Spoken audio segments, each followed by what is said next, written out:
Hello, beautiful sacred souls. So today we're going to discuss how to recognize unhealthy spiritual guidance. I'm Allison Caps of Blossoming Heart Wellness and author of The Divine Within, Healing Ourselves to Heal the World. And all of us are human, and all of us sometimes create teachings that come from our own wounds.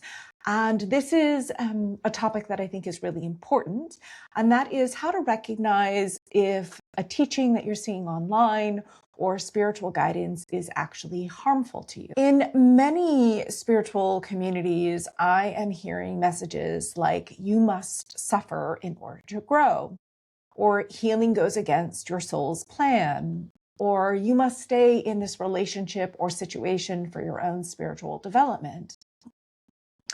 And on the surface, these might sound profound, but trauma-informed psychology and even neuroscience shows us that this type of guidance can actually be unsafe, unethical, and even destabilizing. So here is how to understand if guidance is unhealthy. Watch for signs that it justifies harm. Messages that tell you that abuse or neglect or chronic suffering is necessary or spiritually beneficial can be unsafe to an unhealed nervous system or to anyone who has experienced trauma or anyone who is currently experiencing trauma. Neuroscience shows that prolonged stress or trauma does not automatically create growth. Chronic stress can actually damage neural circuits, can impair emotion regulation, and disrupt learning. It also teaches that we can avoid accountability if we are the abuser, and it can lead us to not hold abusers accountable, which I think is why we see a systemic issue in our society where those that are causing harm continue to get away with it because we normalize harm. So if a teacher or a guide is framing harm as part of your or others' soul plan, it is actually removing responsibility from the person who is causing harm. Psychology tells us that accountability is essential for healthy relational patterns. Without it, cycles of abuse continue. This confuses personal authority with external authority. Trauma-informed research shows that people with a history of surrendering to authority can easily be reactivated when someone else claims spiritual truth. If the guidance invalidates your experience or tells you to ignore your own discernment, your own nervous system will feel unsafe, even if the other person sounds spiritual. Your body knows when something is unsafe before your mind does.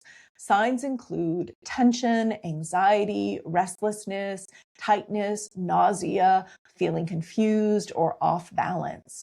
Trauma neuroscience explains that this is amygdala activation. Your brain is perceiving a threat, not because the spiritual idea is intellectually wrong, but because your nervous system knows that this guidance could trigger harm or undermine your boundaries. Your protective parts, in IFS terms, might sound something like, we cannot trust this guidance, it will destabilize us. That is a healthy internal alarm, not a moral failing. So how can we evaluate spiritual guidance in a way that honors both your soul and your nervous system? Well, check in for ethical alignment. True spiritual guidance respects autonomy, free will, consent, personal boundaries. If advice is excusing abuse, suffering, or manipulation, or if it is implying hierarchy or shame, it is not coming from a higher integrated part of consciousness. It is coming from a wounded reactive energy inside the spiritual teacher. So use your nervous system feedback. If your body is feeling fear or anxiety or tension that is disproportionate to the content, pause and reflect before acting. Something is leading your system to feel destabilized based in the teaching. And that might be an indication that there's something in the teaching that is unhelpful, or there's something inside you that is needing attention and care, or both. So here is how we have discernment in spiritual work. In terms of IFS or higher self or self energy or inner compass, it is necessary for us as human beings to have both boundaries and compassion, clarity and groundedness. Guidance that comes from a wounded part often blends fear and obligation or shame with authority, making it sound spiritual when actually it is reactive. Accountability and relational integrity is incredibly important in the human experience. Spiritual growth is never a reason to avoid accountability.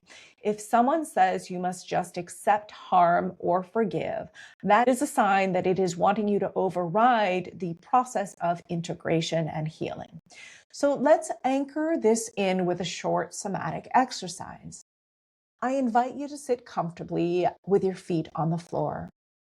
I invite you to take a deep breath in, letting it move into your belly, and place a hand on your chest and on your heart. And I invite you to say, my body holds wisdom.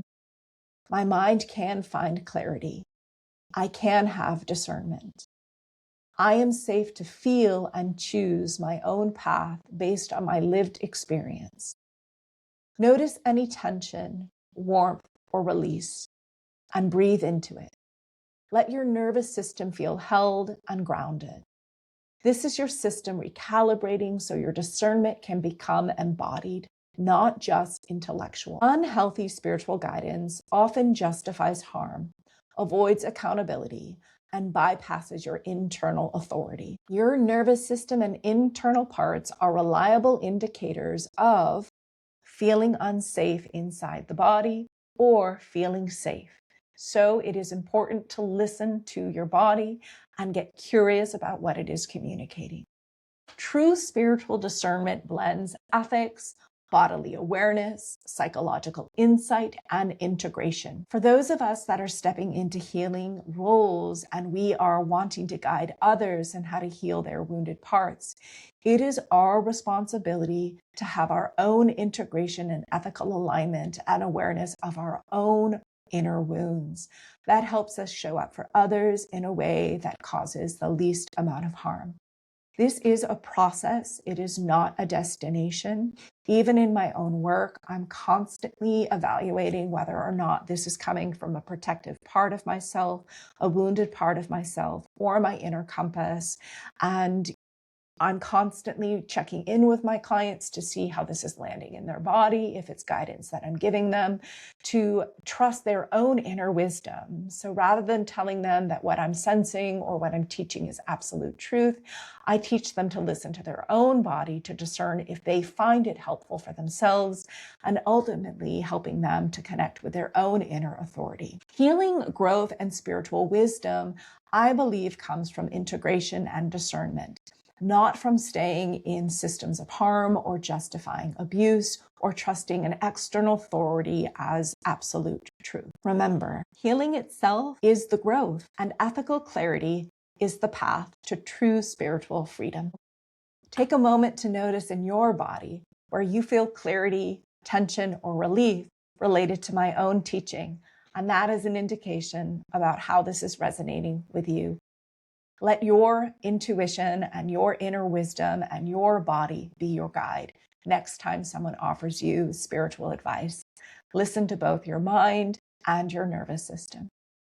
And if this teaching resonates, I invite you to like, share, comment, subscribe, follow, any of the above. I want to build a community where we can grow together, recognizing that I am still in the learning process, not at the finish line.